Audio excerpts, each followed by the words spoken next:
right. Hello and welcome. Thank you for joining Civility in the Workplace, Strategies for a Respectful Work Culture. My name is Kelly Pallanti, and I'm joined today here by Treena. And we're going to just give an overview of really of what civility looks like in the workplace, things that you can do today to make change inside your workplace, and some things that you can do for yourself to make impact. Anyone can do inside their company. So let's get started. I will just quick do an introduction here for Treena. And Treena, if you'd like to introduce yourself, she is the CEO of TLR Solutions for Conflict. Thanks, Kelly, and I'm excited to be here. My name is Treena Reilkoff, and as Kelly shared, I'm the CEO, owner of TLR Solutions for Conflict, and my specialty is in workplace conflict and psychological health and safety. And I'm excited to be a part of this workshop because civility is part of conflict. And when we don't have civility in our workplaces, it is not only conflict, but it costs us time, money, and potential reputation and engagement of our people. So So thank you, true, Kelly. so true. My name is Kelly Pallanti, and I am the HR Consulting Director at NorthstarPMO. We're hosting this webinar today. I'm going to talk a little bit about our organization in a moment, but want to tell you about my background. I've been in HR consulting for 20 plus years. My specialty is small to mid-sized organizations with a niche in DEIB. I've been on boards, led conferences, sessions on this topic, and have been a champion for equality and equity for quite a few years now. So this topic is right along and aligned with what Treena and I have worked together in the past, and that is talking about how to build mental health and psychological safety inside organizations. So part of this is we're going to see this alignment between all of those as well. Before we get started, just a little bit about our company here, Northstar. We are a fractional HR and people operations company. That means that we come into an organization and we really alleviate that HR burden for companies. We take on the focus of the HR strategic plan and align that with the plan of the organization. We have a team of HR consultants that work with us with all kinds of expertise. And our main areas of service include fractional HR services, leadership training. We do outsourced payroll, employee group benefits, anonymous incident reporting, and also employment law and compliance. All right. And today, our agenda looks like this. What we're going to cover, number one, is fostering a civil work environment. So both Treena and I are going to talk about ways that you can change your environment and what it looks like inside your organization. Also, some tips on how to keep conversations civil and really what does civility look like. Some action steps, how to de-escalate a heated conversation. When these things arise, what can you do as a bystander or a participant in a situation? And then finally, integrating DEI in this, what we call shifting landscape. As we start to change the language of DEI, as we include terms now like civility inside those conversations, we're going to take a look at what that looks like in the future. All right, fostering civility, things that we want to do. So I'll start us off here. Be proactive. What I most often see when civility comes up inside organizations and when there's conversations around how to be civil to each other and what that looks like, oftentimes it's reactive. It's in reaction to a situation that has happened, and now we're trying to deal with it in real time. I think one important thing when we think about, creating a civil environment is being proactive. Think about what that looks like. Have those role models in place, policies, things like that ahead of time before these situations arise. Yes, things can be changed, edited, customized, but it's good to be proactive. There is safety, honestly, and for employees when an organization is proactive in these situations. Treena, establish a shared understanding. So kind of when we're doing a chain of events, you want to be proactive. And when you're looking at sharing the established understanding, you want to put it in the lens that you're clear and concise. So when we do not have clear and concise communication, it may be perceived as incivility. So if you want to address you're receptive or you received incivility in a conversation, you witnessed it, or somebody brought it to your attention, it's sometimes also understanding being proactive, but when is that right time and place to have the conversation? So it's in a safe environment and there's a shared understanding, a clear concept of what are we going to have this conversation about. So people know civility. So people know, it's not a shock to the system. You want to have a conversation with somebody, you ask, set a time, date, and in a respectful manner, you say, you know what? I'd like to have a conversation with you about civility in the workplace. And they Yes. say there's a retired FBI agent who says, again, when we're stressed, sometimes we're not thinking. So when you give clear, concise information up front, you help being human and behavior and responses know what the conversation is going to be about. So there's a shared understanding. And I think I just want to add on top of that is, and I know you and I have done just talked specifically about shared language and having understanding, what even definitions of terms are. So how does your company define civility and who defines that? And once that definition is, determined, how is that shared? And you're right, that's when we kind of create this equal, understanding of these same terms so we can come to the table in the same place. The set expectations. So, along with being proactive, you want to make sure that there is really a goal for this, right? Like, where do we see our organization? What is our vision? What is our goal when we talk about the kind of environment that we want to work in? And then, really, that can be set specific in policy. It can be shown as people, as role models from, leaders in the organization. And there could be sometimes different sets of expectations depending on roles in the company and even how they operate. So prior to coming on to the webinar today, we did receive some questions from some of our registrants. And one of them was, how do we foster these civil conversations, inside a remote environment or inside a hybrid environment? It's different when we're all sitting around the table, right? We can look at each other, expectations, we can read more body language.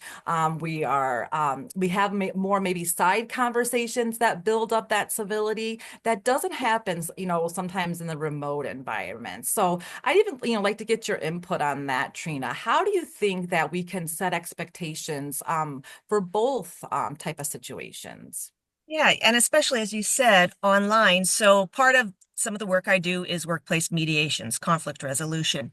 So at the beginning of a mediation or at the beginning of a meeting, we kind of just lay the ground rules for everybody of what are the expectations of behavior online.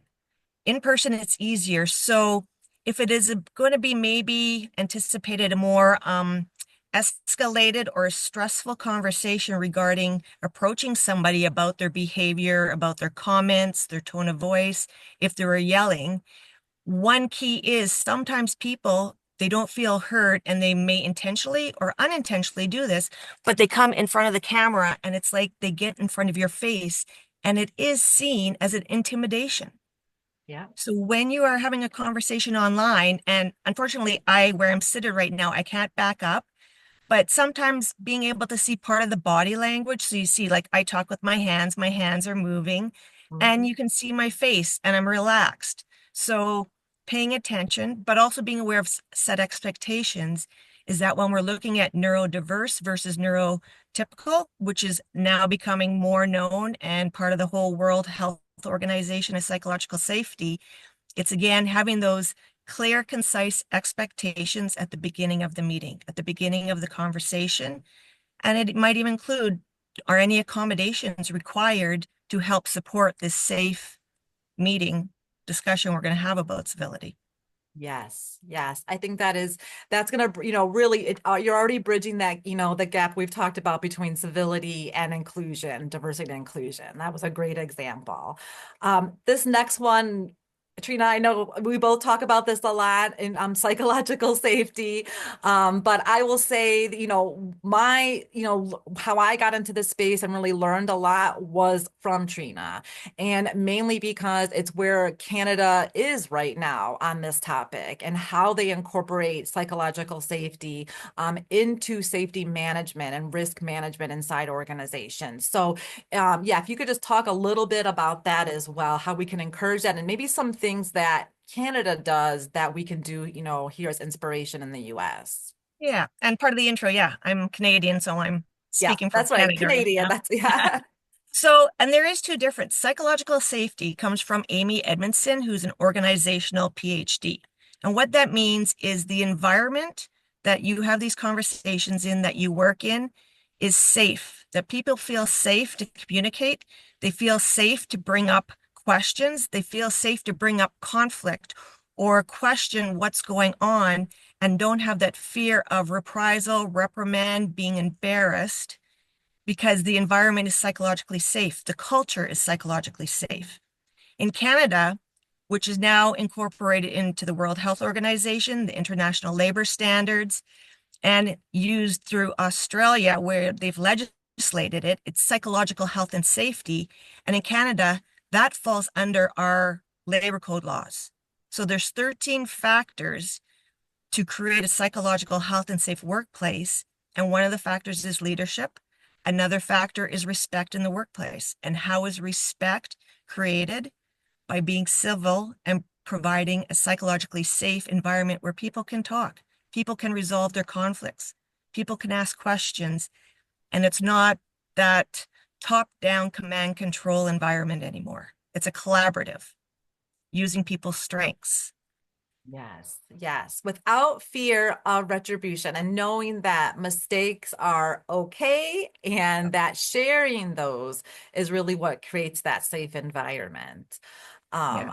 Yeah, I love, I couldn't have said that any better.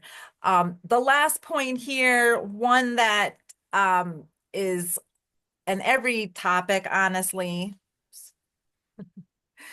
Come on. You're doing so well with the PowerPoint. Maybe click your enter as your, oh, there There we we go. go. My mouse decided to stop working. Okay. Provide training. So anytime we're doing change management, we're trying to change culture, change how we engage with each other. Training is a part of that. Training is not an end-all solution. They're not as, we anticipate we want to make a civil environment, so we're going to train everyone to do that. Training is part of, a basis, honestly, and that's where those agreed understandings happens, maybe agreed terms, where you can start those conversations about, setting expectations. But training definitely is a component and it needs to be delivered in several different methods. So today here, we're doing the PowerPoint method, right? We've got it up. We're going to go through slides. Now, what's great about this is that somebody can stop these, watch this recording later if they want, stop at a certain section. They can read our captions if, if I speak too quickly and they prefer to read. So when you think about training and creating this civil environment, think about that inclusivity as well. What are the different methods that people learn and how can you get this message across? And I just wanted to add to Kelly, and when you're looking at training, it's understanding there's a difference between providing education, so your online just going through listening and you're being educated. But training is acquiring skill sets to improve performance competencies and do the job, right? Yeah. So education is part of training, but training is not only education. That's right. That's right. That is, yeah, that is so well said. Yes. Awesome. All right. Our tips now. Try to keep tips nice and concise. We went with five. Some of these you may be familiar with. You might have heard these in other types of conversations. One tool that we use all the time when we talk about conflict management, mediation, resolution, when we talk about having these type of civil conversations, active listening, right? This is like what Treena just said. This is a skill. This is something that leaders should have. And honestly, to lead that so other people in the organization have this skill set as well. And all really active listening is really what it is, listening actively. It doesn't mean necessarily staring the person down, but engaging. That could be mirroring body language, mirroring their gestures, how they talk. If they talk in a fast manner or slow manner, you can mirror that. Just making sure that you're not being distracted, looking at your phone, at your computer, doing something else, and really just giving that person your full attention. And just to add on that, that active listening of, are you listening to hear them? Or are you listening and you're already formulating your response because you already have the preconceived notion of you already know what they're going to say. So you're not listening anymore. You're creating your response and they haven't even finished talking yet. Mhm. Yep. A lot of people do that because they're thinking in their head of the Yeah. next step. And that you're right, that by doing that, it's almost just like watching your phone, right? You're already diverting your brain attention to somewhere Yeah. else, not to the person speaking. Yeah. So it takes practice.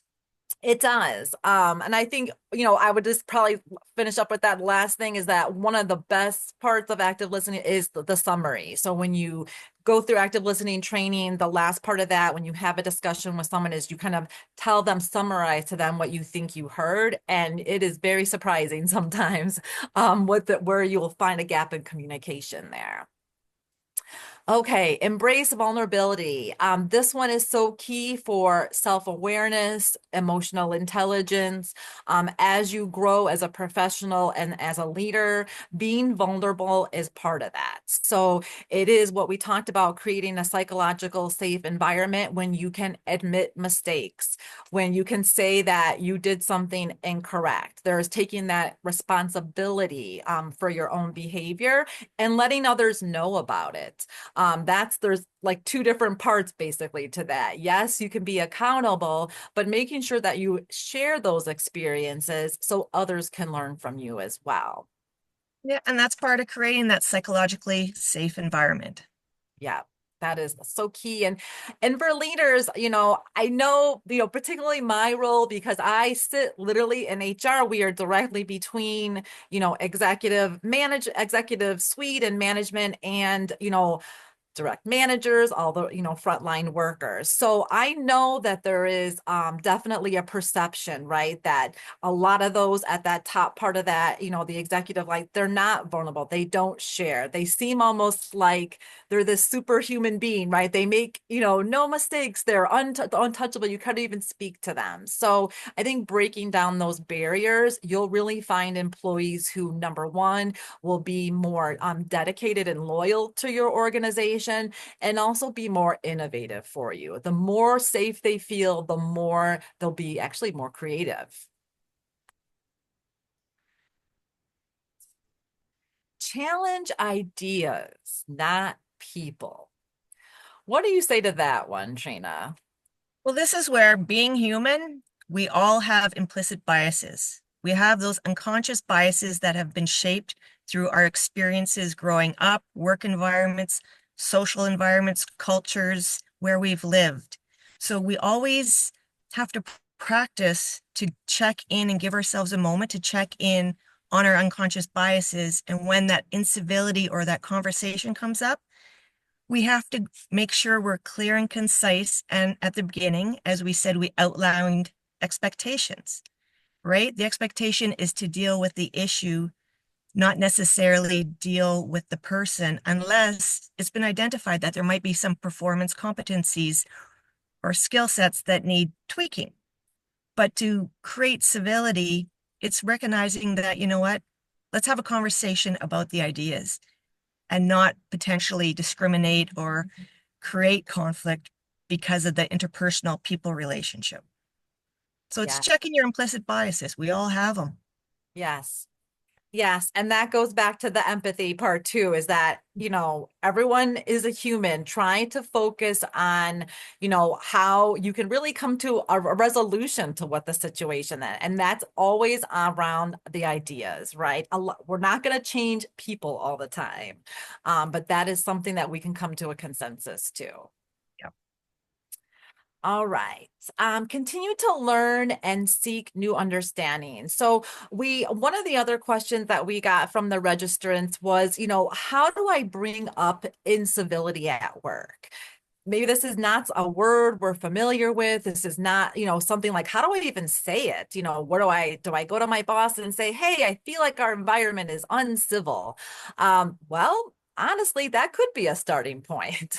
So, one of these things, number one, if you're reaching out and you're attending this right now, you're already seeking to learn and to understand, right? You feel like there's something going on in your environment and you are taking the next step by watching this webinar, by trying to gain new information so you can take this back with you to your organization, right? And share.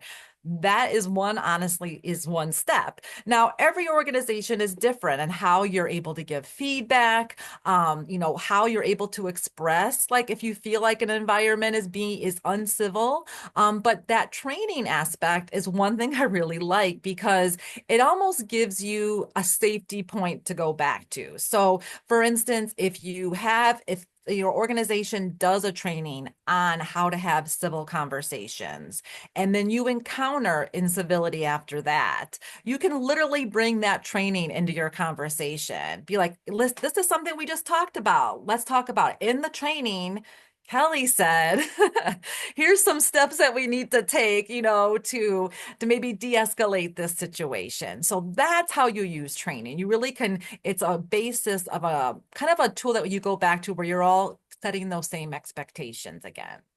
And to a little bit build on that as well is when we're learning and seeking to understand, it's self-reflection. Think of a time you experienced some incivility or you were treated rudely or, very rude. And it was like, how did you feel?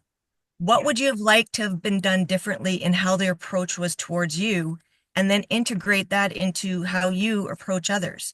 So, kind of when we look at the word resiliency, resiliency is risk mitigation, whether it's personal, professional, organizational, operational, environmental, or financial. Resiliency is we've been exposed to an incident that made us feel comfortable, conflict, adversity, disruption, chaos. So, how did you feel?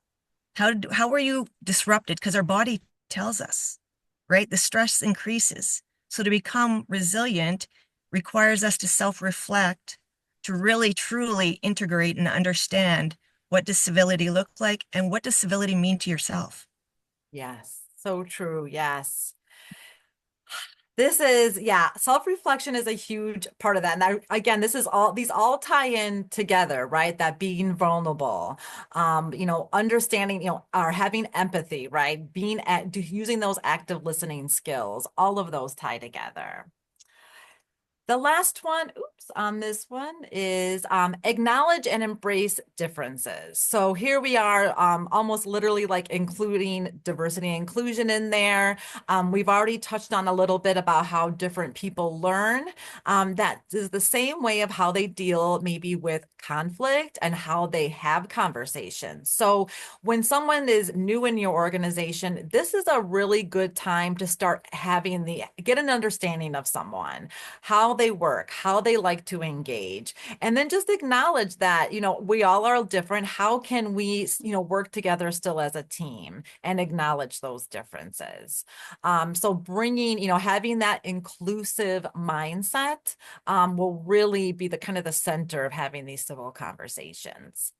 And that could be something too of asking somebody like, how do you prefer to communicate? Is it through the telephone, online, email, in person, right? Because some people, depending on their history, depending on just being you, everybody has a preference in how they like to address some conflict or discussions or topics that just don't make you feel good. What was interesting just before logging on here, a post came up and it was from Johnny C. Taylor. He's the CEO of SHRM. So when we're talking about conflict and incivility, it costs the organization and business money, time, reputation, and potentially, engagement of people or losing people.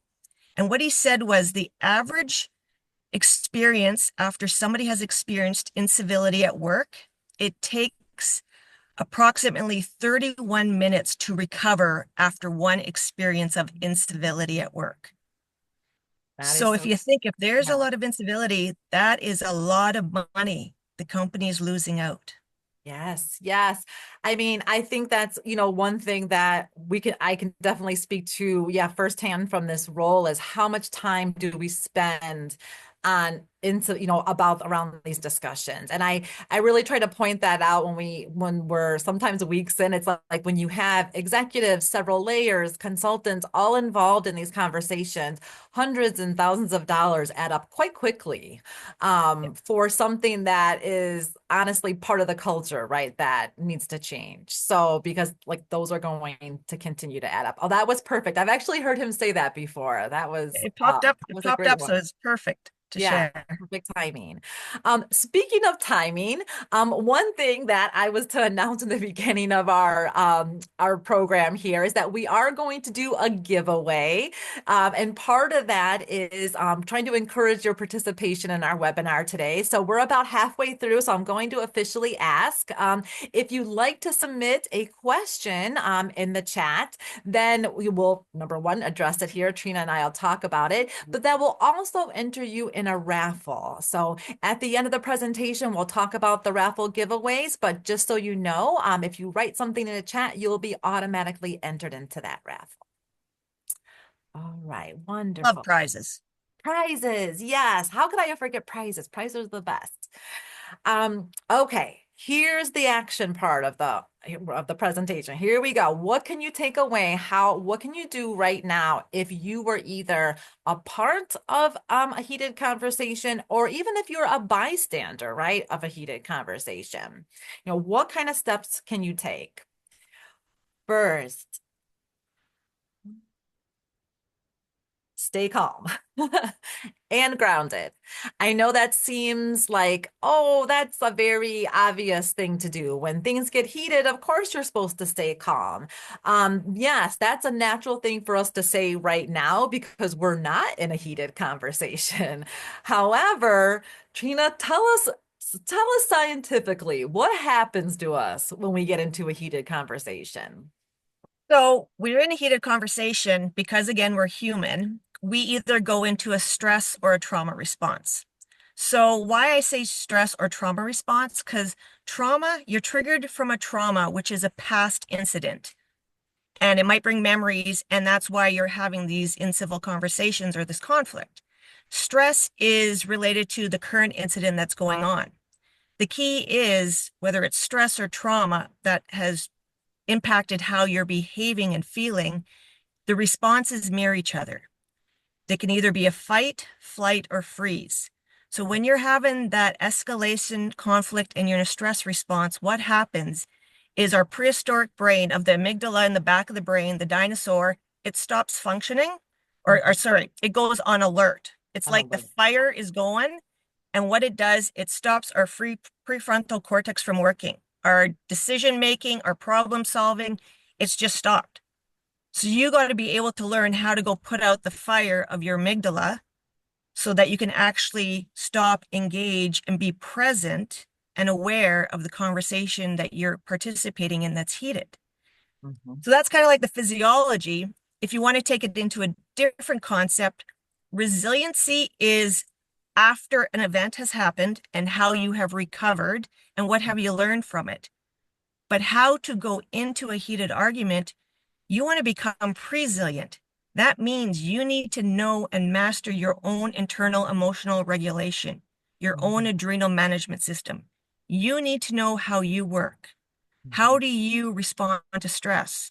Do you get argumentative? Do you get loud? Do you get more, depending on where you're from, your hands can be going, or do you get silent, right? Do you walk away, flight, or do you freeze and you're like a deer in headlights and you can't think and you're just a blank slate? So once you understand how you yourself and your adrenals work under stress, you are able to then master going into any heated conversation and be able to de-escalate others in heated conversations because you can recognize what their adrenal response is and bring them back down to being grounded and present. Yes. And that's what I mean, I guess, by that bystander too, is like if you can recognize this in others, you can be a really huge catalyst in de-escalating conversations. Acknowledging emotions, that comes again back to that first thing we talked about the self-awareness, right? The emotional intelligence, to be able to say, but if you understand, I love that talking about the amygdala. I said it. The lizard brain, because it's if you think about it, it's a physical response. It's not that something's wrong with you. This is like acknowledge that it's a physical response, and then what do you do as an individual? What is your plan to bring yourself down, right, to that? And grounded, I think I like that this term was included, honestly, because it makes me think when we talk a lot about like for nature and forest based, all those type of things, and grounding is a lot of that nature is an instant thing to ground you.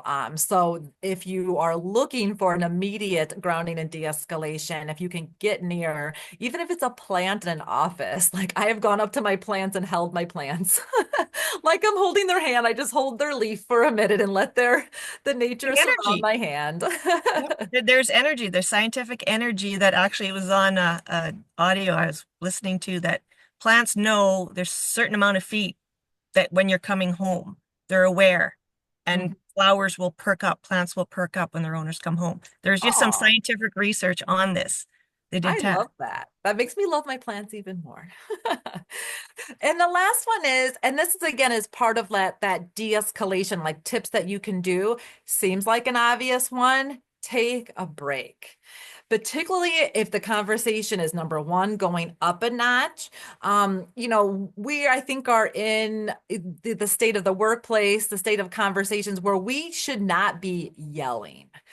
Yelling in the workplace is probably one of the more uncivil things you can do, right? We don't yell anymore. If we're getting to the point of yelling, we need to de-escalate immediately. That means someone's emotions have really exceeded and there needs to be a break. Now, if you're part of that conversation, maybe you're the one to step back and say, "Hey, I think we need a break." Come back in 10 minutes, an hour, whatever it is. Or maybe you're a bystander to that conversation, right? And you want to say, "Hey, I see that this conversation, you guys, it's not going anywhere. It's actually escalating. I think there maybe would be a good idea to take a break." So there's ways that you can make an impact without being directly part of that conversation. Sometimes an example just came recently, about a month ago. I was on Zoom having a meeting and it was getting escalated by two parties. And so, take a break, split the rooms. It's hard. But what this other individual did to de-escalate the parties, because it was more than two parties involved, Mhm. was all of a sudden he picked up and he was working from home and he picked up and this dinosaur came across the screen, which everybody saw. And then it was like a diversion that made you laugh. And then he Mhm. goes, how about we all just go for a 10-minute break? Right. So there was a diversion created to change the mind, the focus, the body to then bring, hey, let's go take a quick break, 10-minute, concise, clear timeline and an agree upon break, and then come back to the conversation. I mean, if somebody threw up a cat meme during a heated conversation, I feel like that would lower Right? a But lot of we're people. human, right? So Um, distraction. Animals are such a great de-escalator, I feel like, in that way, just like nature. So, oh, that was a Yeah. great example. I love that one. All right, addressing incivility. So again, going back, to some of the questions that we got, early on from registrants are, how do we address it? What if it's my leader, right? What if it's my leader who's the one who's being incivil? What can I do as a worker? So I want to kind of keep that question in mind, maybe as we go through these points here and see how we can really integrate a response there. What do you do if it's a leader? So number one, because I'm a policy-based person, and that to me builds a lot of equality, consistency inside organizations. Policies is number one. It's a great starting point. It brings everybody to that one set expectation point. We're all speaking from the same type of language, and it's a way to start the conversation. So I don't know. Do you have ideas on that, Treena? Like, for someone who's dealing with a leader who's in civil, is there anything we can do with policy to try to help Yeah. advance It, that? it all depends again on the leader and your relationship. But again, it's understanding, reviewing yourself. What or how is the incivility? So in your descriptor, to have it resolved, you want it to be clear, concise, but also approaching, okay, I read in my policies or the values of our company. Yes. Incivility is not tolerated because that actually falls under workplace violence and harassment. And I don't want to go to those levels. I just want to be addressed in maybe a more neutral tone. Or, there might be ethnic differences. So somebody speaking louds and hands going, but where you're from, you Perfect don't point. communicate like that. So it makes you freeze. So it's being able to also share how would you like to be communicated with, That was right? a So great if example. if I Yes, feel you. uncomfortable Yes. because you talk really loud and I know that's your talking, but Hmm. when you talk loud, I get distracted and I don't hear what you're saying. My brain just makes me distracted. So do you mind if you just talk, tone it down just a bit, and then I don't have my brain not responding? Yes. And that's the simple acknowledgement, right, of each other's differences. And to say that talking is a natural thing for someone and it's a natural thing for another person to feel insecure with that. And that's okay as we can acknowledge it. And how can we adjust and still, work together too in teams and Yeah. communicate? And another key that kind of went back to the previous one of if somebody's really loud, if you tone down how your tone and voice, the volume, that actually brings down other people's volume when they're speaking. It just Yes. naturally happens. I would definitely say, I think we know is behavior is quite contagious, right? So, even with this, civility, if people behave civil, if that is the tone, most people, we're humans again, our desire is to fit in, right? We don't want to stand out as someone who's not being part of those civil conversations. So I would say that is true. That is definitely can be contagious. Back to the, effective training. So if you're an employee inside the organization and you feel like there's incivility, let's say in some of your leadership, suggest training. Check out, like we said, be curious yourself. Look at other things that you can bring in. And maybe it's not something that's going to go across the whole organization. Maybe it's your small team that you're a part of, your department. Small steps. I've been saying this a lot. Really, they really do add up. You started in one place and you really can see how it can maybe work in one place and then be transferred to another. So there's a lot of ways that you can, I think, make an impact. And I think too, with addressing incivility and the training, it's become conflict curious, not conflict avoided. You Yes. add that curiosity into it and what kind of training. And that could be just even a lunch and learn of, what does civility mean for us as a team? Create your own team charter. Is it in the values of the company, right? How do you want to maybe upskill being a professional in 2025? Because Yes. the more incivility that's occurring now, and again, depending on if you're in Canada, the US, Australia, in Australia now, what they've integrated in regards to incivility, which is workplace violence and harassment, if it's not mitigated and it's founded through an investigation, that's high fines or jail time. That's how serious they're taking incivility and psychological unsafety in the workplace. Wow. Because they're seeing the effects of this, right? It's not Yeah. just poor mental health that happens to it, but we know that it correlates with poor physical health too, which Yeah. puts a strain on all the systems, right? Inside the economy. So there's really, yes, they want to help people, but most of this comes back to the economics of it, right? Like how do we reduce that Yeah. in those steps? I find that very interesting. Yeah, that they've really taken that leap. Yeah. There's a cost to conflict in Yeah, organizations and businesses. so true.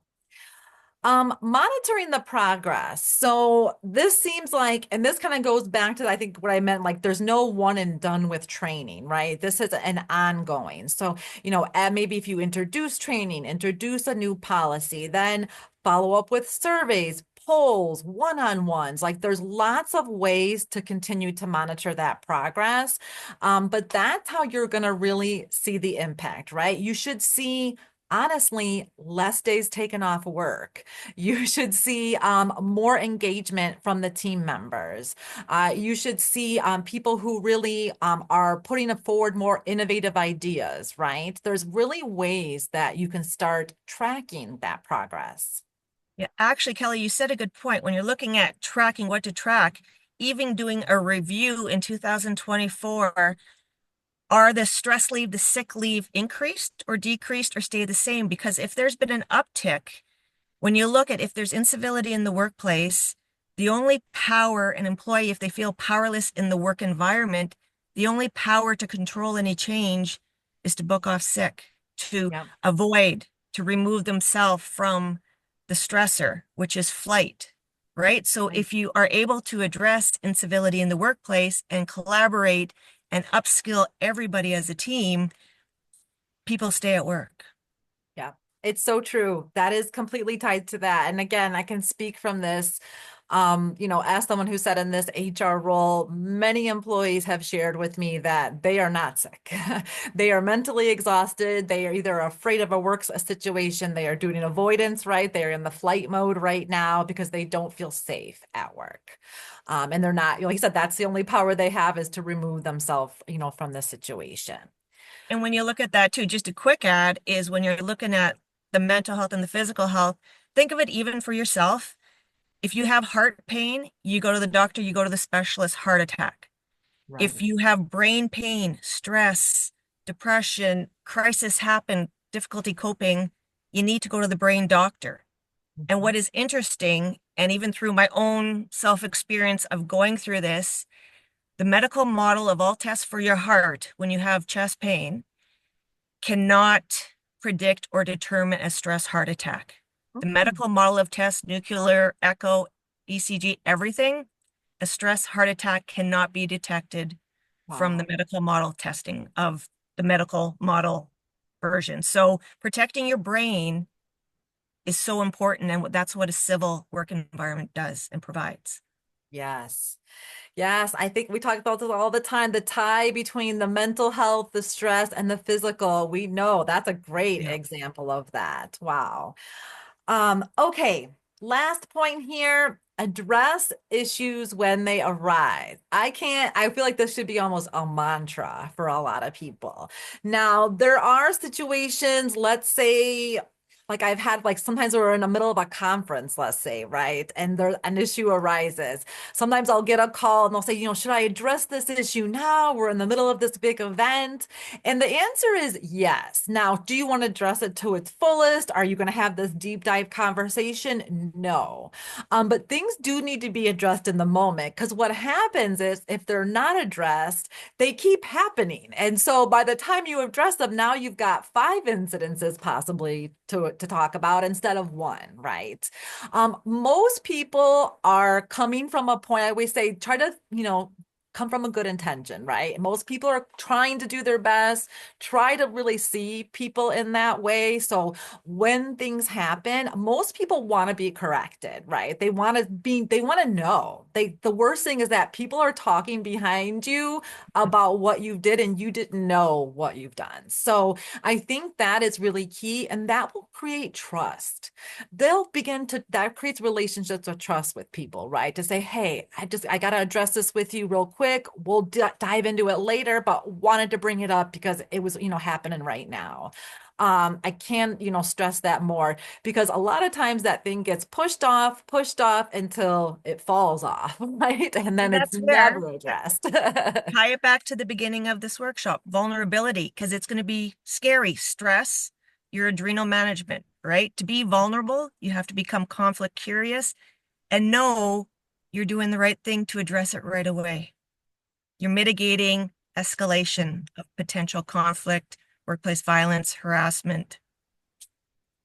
It is that the mitigation part. But going back to like what could an employee do if this was happening in leadership, when issues arise? Obviously, you want to try to address those, and those can be definitely uncomfortable conversations, right? Sometimes, particularly if you're not seeing that behavior role model. But you need to go back to what are your own values, right? What do you hold as how you want to perform and appear honestly professionally? What kind of standards do you want to hold there? So Yep. that, and then if you have some support resources, of course, like team leads, HR, consultants, people that can come in and really as specialists come in almost from the side and help, right? Yeah. Look at this situation with complete unbias, and give you the advice to help you address situations. And you can also go engage in some conflict coaching for yourself to learn and upskill your skill sets to prepare you to go in for the conversation. We're Yes. not all necessarily, none of us are got the toolbox full of how to prepare for conflict and have conversations. So upskilling is just what we're going to do in 2025. Yep.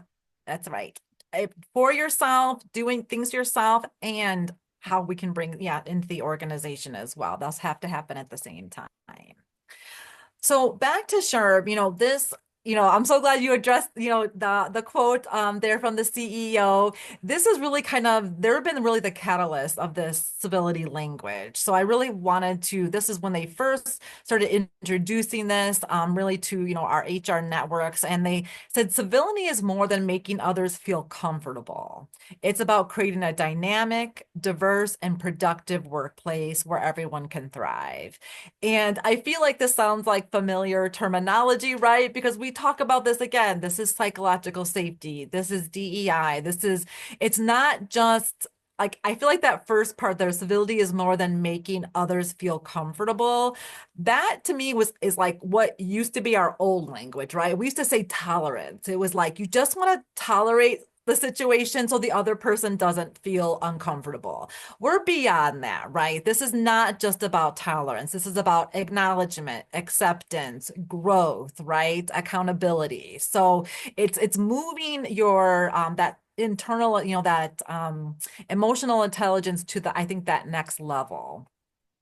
I was going to share too. So, kind of to tie in with that quote, if everybody who has a pen and paper right beside them, we're going to have a lived experience. So, grab a piece of paper and pen, and we're going to do a Not spelling mine. test. And the spelling test is only going to be 3 words, I'm but gonna you pick have to the do the word. spelling test with your non-dominant hand. And you have to get 90% in penmanship because if you don't, you will never have an opportunity from this day forward to get any training, to get any developmental opportunities, or upskill or grow in your company. You are where you're going to be forever. So 90% penmanship, spelling test with your non-dominant hand. So the first word is going to be diversity. Non-dominant This hand. non-dominant. The second word is inclusive. The third word is equitable. Okay, we're done the spelling test. Everybody stop. I didn't finish. Right. So the idea of this lived experience, because I was doing the spelling test with my dominant hand, you just lived a day in a life of somebody who's dyslexic. Mm, You just had a regular spelling test of three words that with your dominant hand, you would be able to spell and the penmanship would probably be bang on.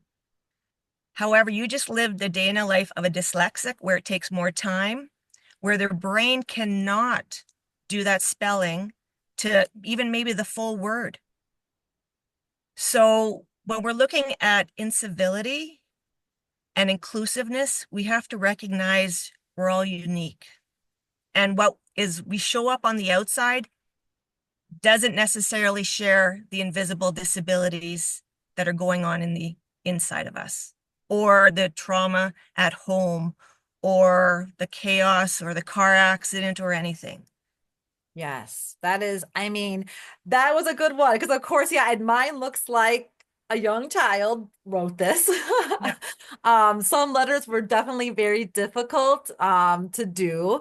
And I think it is a very quick example to give that, the how does it feel like to be in someone else's shoes, right? yeah. Just a very quick exercise to give an experience of that, acknowledging the differences and really, embracing those. So if this was your, lived experiences, how would you want to support, this person? Would it mean the captions on the PowerPoint? What could help someone who has this disability or diversibility, like we like to call it, be more inclusive? Now, the second part to this is the equity. So, we're on the right-hand side here. The equity, giving each other space to be themselves and foster respectful and civil workplace. But my point to talk, I think I want to talk about equity is that this is something that has changed. On the left there, we talk about the changing landscape, and SHRM is part of that. They did remove actually equity from their DEI initiatives. And now we're back to honestly what we used to do, I think, in the 90s, in the 1990s, which was diversity and inclusion. And there's been definitely some concern about that. So I really wanted to have a little bit of discussion, Treena, and get your perspective on that. We've got companies kind of going both ways. We've got some that are really leaning more into DEI and actually putting equity out there in front. And then we've got companies that are doing kind of this, like, pulling the DEI language away and replacing it with the terminologies like civility, civil Mhm. conversations. And so, interestingly enough, you talk about like happening in real time. As of this morning, so in the US here, they are actually all the federal workers with DA roles are on permanent leave right now. So they are about to eliminate all the DEI roles, like in our federal government. So, again, this landscape, I mean, it's changing in real time. It's changing Yeah. right now. And I feel like that's a big one, right? Because when we talk about role models, like what we look up to, that's part of what companies look to when we look to best practices, how we set regulations. So, we are in, I think, a very interesting time here in 25, like how this all is going to kind of shake out. But what is your perspective on that, Trina? Where do you think this is going? I kind of like going forward and with all like it's not just the US, it's in Canada, it's everywhere in the world, is like we have the umbrella of inclusion.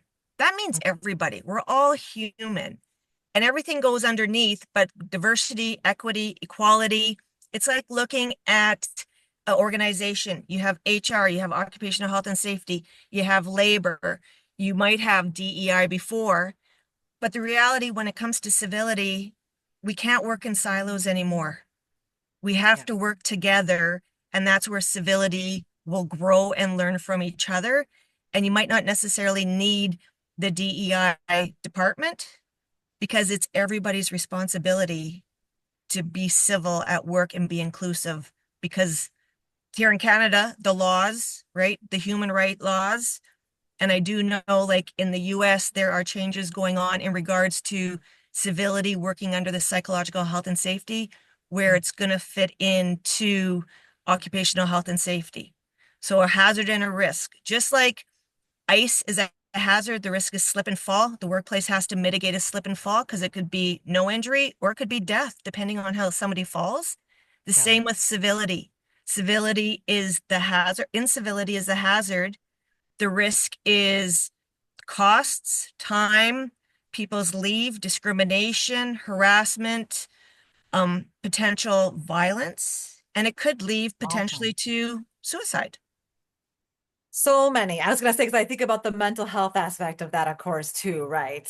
Yeah. That's, one of the things that I keep want to bring to the forefront too, how all these, really tied together. Mhm. Yeah, I think, yeah, we're on this changing landscape. I think that's true. We want to get to that mecca point, right? Where we're all inclusive and we don't need to do this. But Mhm. how far are we away from that point, right? Where we're, Exactly. we're in those kind of I want environments. to give a forewarning. My computer just popped up saying it's going to shut down for one of those reboots where you Okay. have no control over. Okay. So in We're in the case they final go stretch. off, We're gonna go into key takeaways right now, and then we'll announce our giveaway here in just a second. So just key takeaways of what we talked about today and some thoughts that you want to bring with you, maybe share for others. Prioritize respect for differences. We cannot stress that enough. We're all individuals. Literally, two people can grow up in the same household, same parents, same experiences, and they will be totally different people. So really keep that on the forefront when you're dealing with people, particularly in these uncivil conversations. Establish clear guidelines. Not only again for the organization, these are great things to have consistent across the board, but for yourself, like what are your values? What are your boundaries? How do you gonna are going to upskill yourself, right? So that you can be a part of these conversations.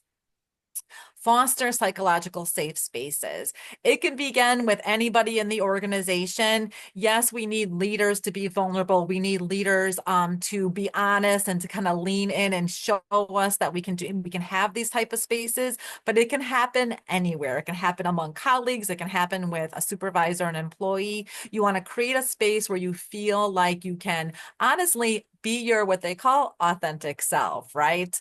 Not coming in with that mask hidden on, because that's how you get the most productive employees, productive and innovative, as I always say, employees.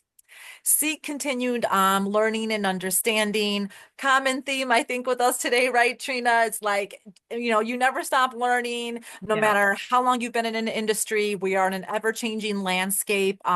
You can become an expert in anything at any time. You want to dive into a subject, you can be that expert, that champion inside your organization. That brings us to the giveaways. Yay! All right. So if you have entered a question into the chat, which we will try to answer here, maybe I will in just a moment, you will be eligible for 2 book giveaways. First book, I'm going to have Treena introduce really quick while she's still with us, is Be a Success Maverick. So this book, and actually I wish my picture was up there, I actually co-authored one of the chapters. So you will receive the book that I co-authored a chapter, but it's really telling about getting out of and where did everybody is an ordinary person. And you can be a success maverick, but it's recognizing and reflecting on your past and using our past as assets, as tools to move forward. As a leader, because leaders can be anybody, it's not necessarily a position, paid position. You can be a leader at any role in any organization or company. So it's kind Awesome. of reflective stories of where people started and what they became in their journey. Oh, love it, love it. And our second book is has some similar aspects. It has a lot of examples and storytelling, which I think is so impactful when we talk about this subject. The book is called Radical Respect by Kim Scott, and it's how to be respectful and respected at work. We can create cultures where everyone does the best work of our lives and enjoy working together. Radical Respect offers a simple framework that helps us identify what gets in the way of that, and practical tactical tips for how to get back on track with candid stories from Kim Scott's career. And I think, again, the storytelling is so key to a lot of these situations Yeah. because you can hear the practical knowledge, but when you can get a sense of it, of how it looks in real life, that's, I think, what really sinks Yeah. in for a lot of And us. how you can reflect in some of the shared stories that you've had similar experiences. So So true. You Yeah. So can, in my story, it's about conflict, it's about resiliency, it's about chaos, and it's about learning from a youth back in prior professions who lived in a very high risk environment. yes. If you don't win Trina's book, seek this out. We were going to follow up with some resources, including links to the book if you'd like to purchase it. And of course, check out Kim Scott's book as well. Thank you. Thank you for joining us today. Thank you for being a part of our webinar, for listening to Trina and I talk about civil conversations. If you'd like to hear more, if you're looking for a consultation, don't hesitate to go to NorthstarPMO.com or reach out to me on LinkedIn. The other one thing I was going to leave with is if you're curious about your own unconscious bias, your implicit biases, if you Google Harvard implicit bias, there's about 10 different self-assessment tests you can take based on disability, culture, gender, and just your own assessments from Harvard to see where you think you are in unconscious biases, but where you really are. Nice. We'll include that in resources as well. Thank you so much, Trina, for joining us. Thanks, Thank you, Kelly. It was everyone. awesome. I just Have a wanted to wonderful add day. in, if anyone submitted a question anonymously, that they can send us an email after this to make sure that they can be entered into that raffle, because we did get a few anonymous questions. Nice. Awesome. Great. All right. Take care, guys. Thank you.